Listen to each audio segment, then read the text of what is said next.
두 번째 예수님이 하신 일이 뭐냐 하면 가르치신 일이에요.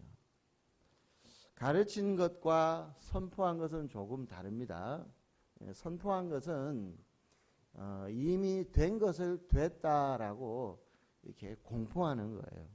그거랑 또 가르치는 거랑은 사실 조금 다릅니다만은 저는 이걸 그냥 한 데다가 묶었습니다. 가르치고 선포하셨다.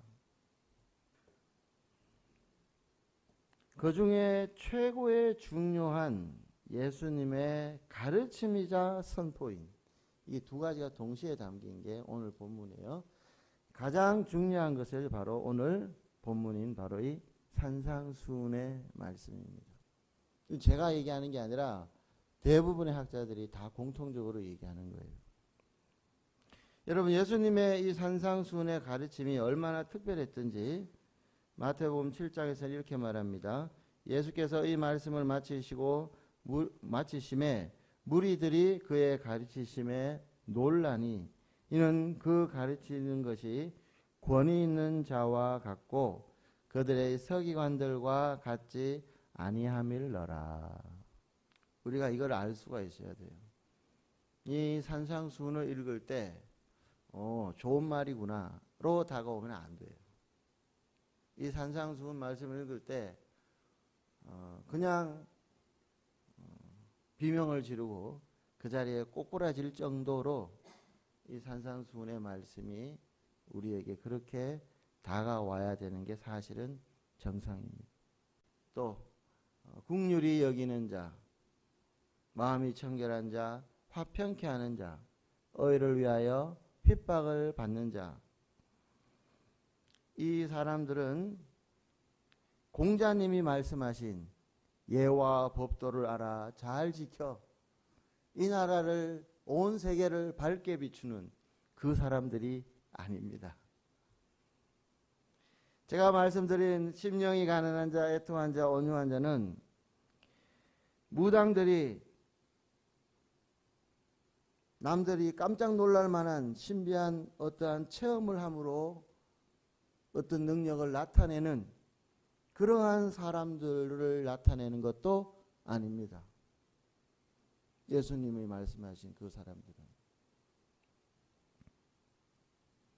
예수님이 말씀하신 이 애통하는 자, 온유한 자는 절의 스님들처럼 돌을 많이 닦아 인격이 한없이 수양된 그런 사람들을 말하는 것이 아닙니다. 그러면 도대체 이 심령이 가난한 자, 애통하는 자, 온유하는 자, 청결한 자, 이 사람들은 도대체 누구냐?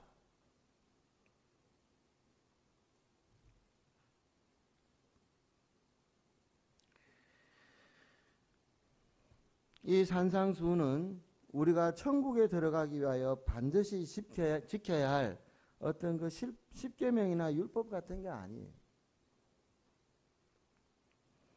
어떤 행동이나 조건 같은 게 아니란 얘기입니다.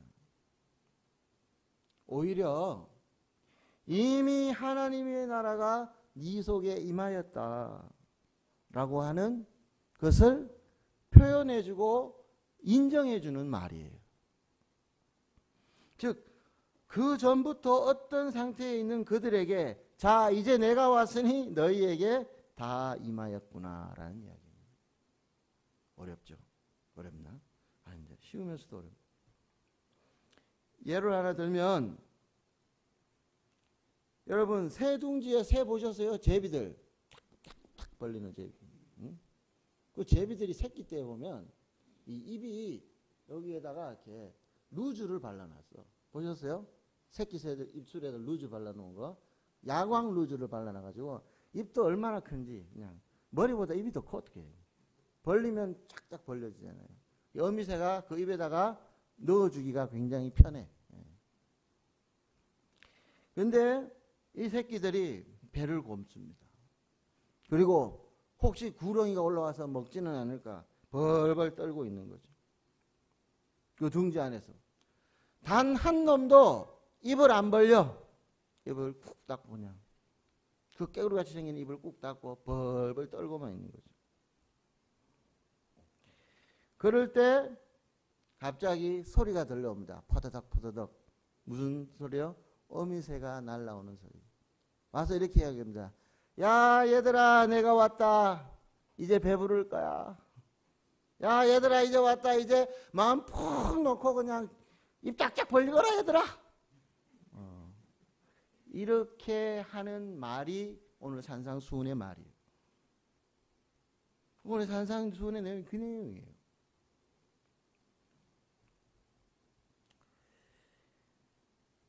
여러분 8.15 광복 때 일본이 항복했습니다. 예, 우리나라가 이겼습니다. 동네 사람들이 밖에 나와서 있는 큰 소리로 목소리로 외쳤어요. 일본만에 다 소리를 막 질렀어요. 그렇게 하면은 이 조선 땅에 수많은 조선 사람들이 기뻐 날뛰죠. 그게 바로 산상수훈의 내용이에요. 그리고 그 소리를 들으면은 지죽은 듯이 처박혀야 되는 사람이 누굽니까? 일본 순사들. 또 하나 더 있습니다. 더 나쁜 놈들. 일본 앞잡이들. 얘네들은 그냥 도망가야 돼요. 지구멍 속에라도 숨어야 됩니다. 잘못하다가 매맞아 죽어요. 여러분 그 선포와 같은 것이 바로 이 산상수훈의 내용이에요. 얼마나 이게 강한지 예수님이 무려 8번을 반복하십니다.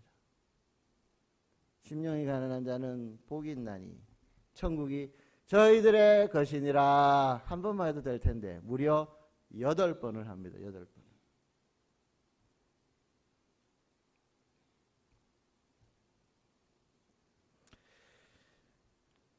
그러면 도대체 어떤 상태에 있는 사람에게는 하나님의 나라가 임하고 어떤 상태에 있는 사람에게는 하나님의 나라가 왔음에도 불구하고 이 땅에 왔음에도 불구하고 그들에게는 하나님의 나라가 임하지 못하는가? 두 가지로 극명하게 구별되죠. 뭐 신학적인 여러 가지 이야기를 할 수 있겠습니다만은 어렵죠. 극명하게 좀 오해의 소지가 있지만 여러분한테 예를 드린다면 누가복음 18장에 나오는 이야기예요. 성전에서 어떤 두 사람이 기도했습니다. 한 사람은 애통하며 기도한 죄인 세리요. 그가 마음이 가난할까요? 부유할까요? 오히려 당당하게 모든 사람들이 가장 잘 보이는 곳에서 모든 사람들이 가장 잘 보이는 옷을 입고 모든 사람들이 귀에 가장 잘 들리는 똑똑한 목소리로 바리새인은 서서 따로 기도하여, 따로 기도한다는 뭔 말입니까? 다 웅얼웅얼 하는데 그 소리가 딱 끝나는 순간 자기 혼자 따로 기도하는 거예요. 뭐라고? 하나님이여, 나는 다른 사람들과 다르지 않고 곧 토색과 불이 가늠하는 자들과 같지 않고 이 세리와도 같지 않고 그름을 감사하나이다. 나는 일에 2번 금식하며 소득의 11조를 드리나이다. 이렇게 기도했어요.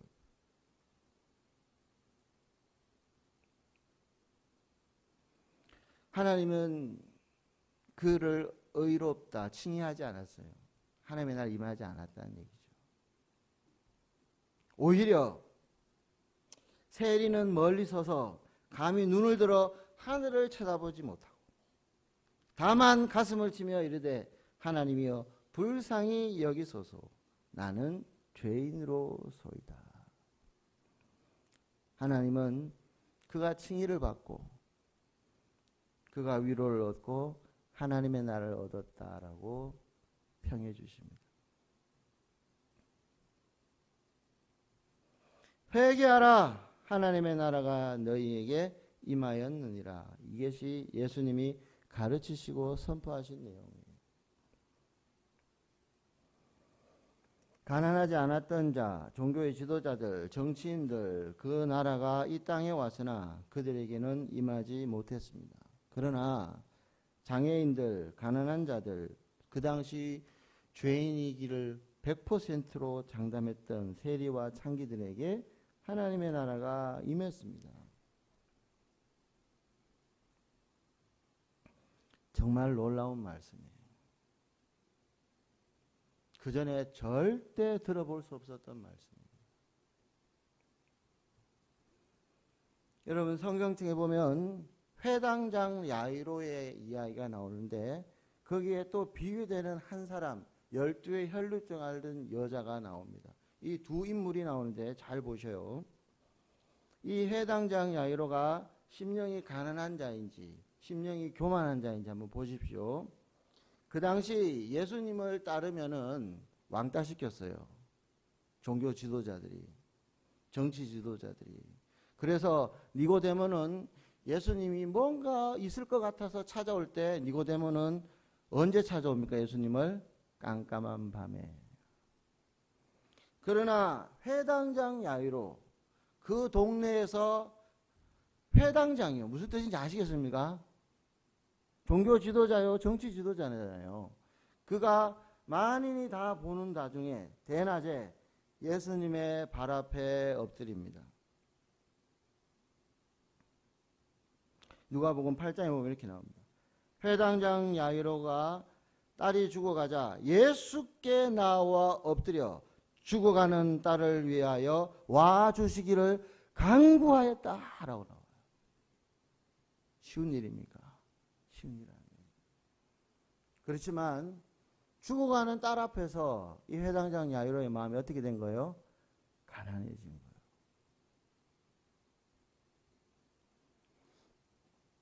마가복음 5장에 보면 그 발 앞에 엎드려 간절히 구하여 이르되 이렇게 되어 있어요. 앞뒤 안 재는 거죠. 앞뒤 안 재는 거 볼 게 없어요.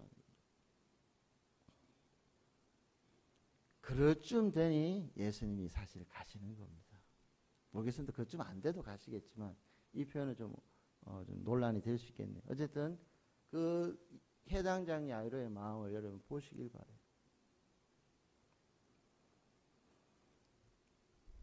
그런데 이 회당장 야이로는 칭찬까지 받지는 않았어요. 근데 칭찬받고 따라 안심하라 가라 내 믿음이 너를 구원하였느니라. 이런 칭찬받은 여인이 그 순간에 또 있습니다. 12의 혈루증 앓았던 여인. 왜 이 여인은 회당장 야이로보다 더 칭찬을 받았나? 저는 이유 하나라고 봅니다. 더 가난한 자였죠. 성전에서 멀리서 서지도 못했던 그 세리처럼 더 가난한 자였어요.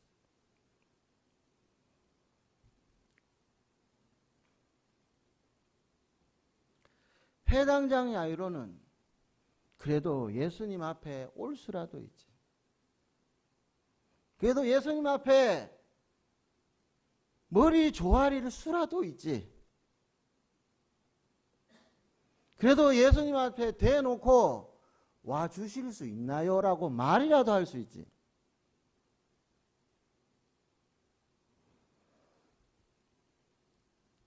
그런데 이 12의 혈루증 앓았던 여인은 근처에도 가면 안 돼요.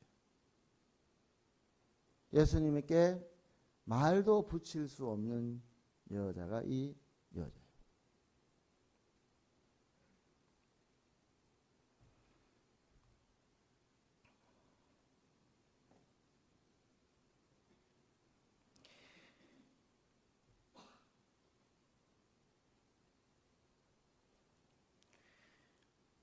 (9장 21절에) 이 여자가 예수님의 옷을 만졌습니다.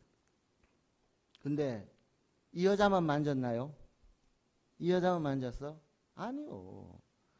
지금 밀고 당기고 난리가 났어요. 그런데 이 여자의 마음이 어떻게 나냐면 마태복음 9장 25절에 이는 제 마음에 그 겉옷만 만져도 구원을 받겠다 함이라.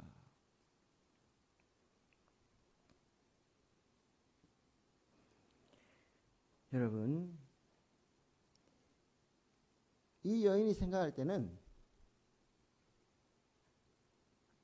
감히 예수님께 말을 못 붙여. 감히 예수님 앞에 가지를 못하는 거예요.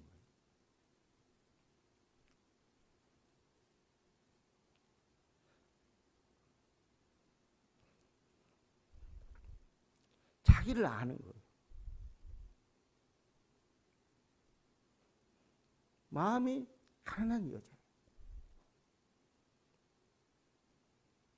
감히 예수님께 도와달라는 얘기를 못하는 거죠.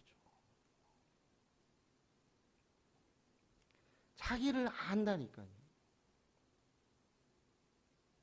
여러분들을 얼마나 알아서 주님께 대놓고 당연히 주님 도와주셔야죠 라고 얘기하십니까?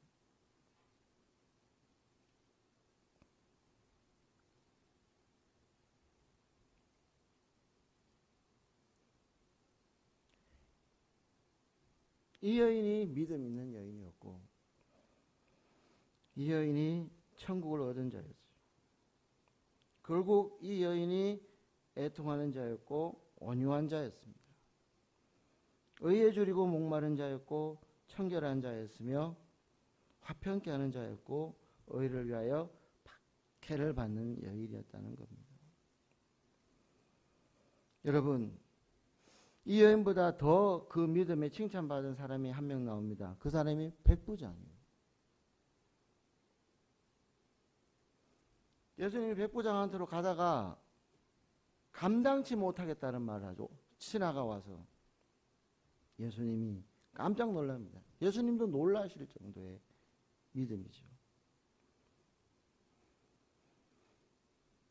그 뭐냐 하면은 자기는 이방 사람, 유대인들이 가장 죄악시하는 로마의 백부장이잖아요. 예수님은 유대인의 지도자란 말이에요.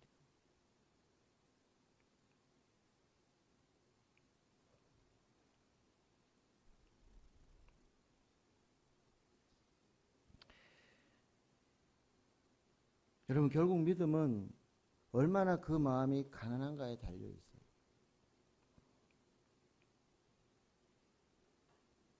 아브라함이 자기 아들을 번제로 드릴 때에 그의 믿음이 최고의 정점을 찍지 않습니까?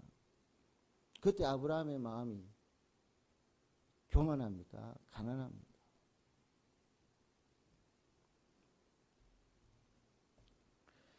여러분, 심령이 가난한 영혼들이 되시기를 축원합니다. 이미 되어 있는 줄로 믿고 여러분들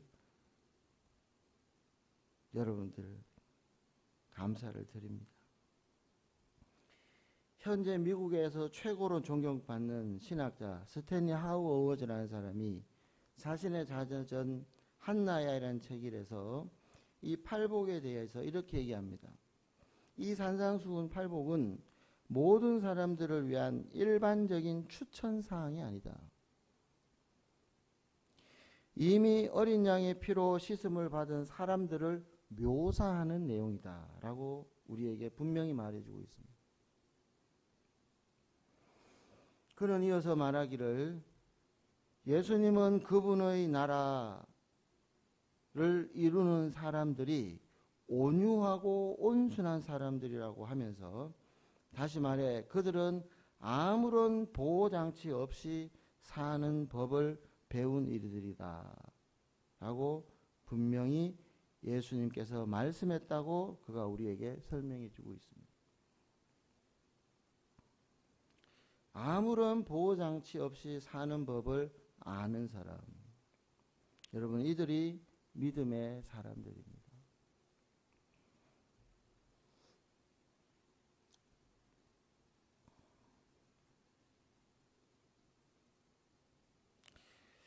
제가 지난주에 우연히 우리 저 뒤에 너무 예쁘게 생긴 김소정 학생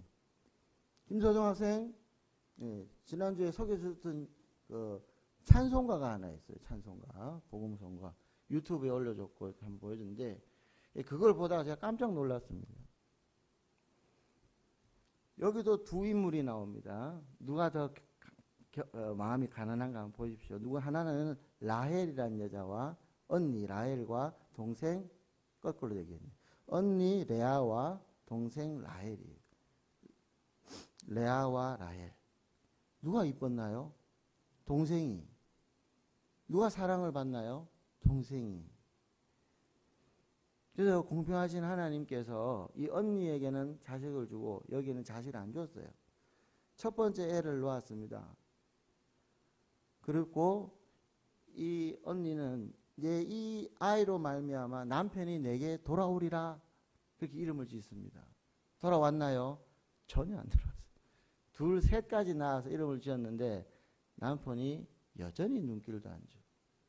여러분, 이 여인이 애를 낳아서 기뻤을까요? 애를 낳아서 더 절망했을까요? 네, 애를 낳아서 더 절망했어요. 오히려 동생은 종을 통해 애를 낳아버립니다. 종의 아이를 자기 아이처럼 키워버리죠. 이 언니가 마지막 네 번째 아들을 놓고 이름을 유다로 짓습니다. 그런데 이 이름이 특별해요. 이 이름은 하나님께 찬양한다는 이름이에요. 이제 더 이상 남편을 기대하지 않습니다. 그때부터는 그가 하나님을 바라봐요.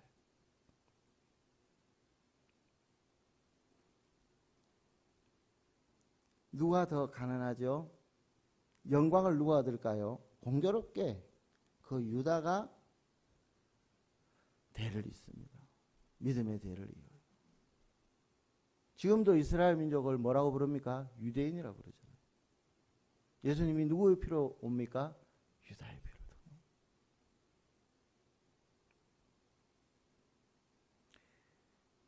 여러분, 주님은 우리에게 말씀해 주십니다.